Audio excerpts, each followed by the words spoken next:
اعوذ بالله من الشیطان الرجیم. بسم الله الرحمن الرحیم. سلام علیکم بینندگان عزیز. امروز صدای زیر یعنی کسره را بر شما میخوانم. دیگه بیایی که با هم شروع کنیم. الف زیر ای، ب زیر ب، ت زیر ت، س زیر س،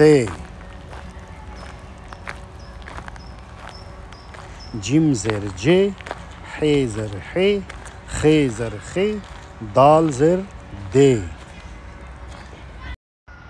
زال زیر ز، ر زیر ر، ز زیر ز، سین زیر س،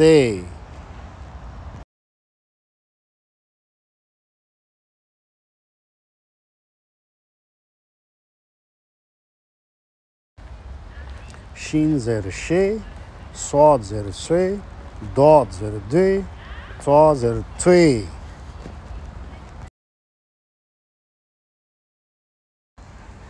زوی زیر زوی، عین زیر عی، غین زیر غی، ف زیر ف،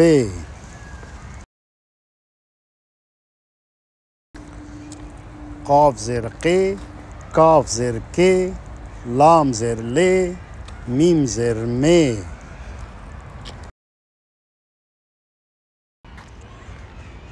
نون زیر نی، ه زیر ه، واو زیر وی، ی زیر ی.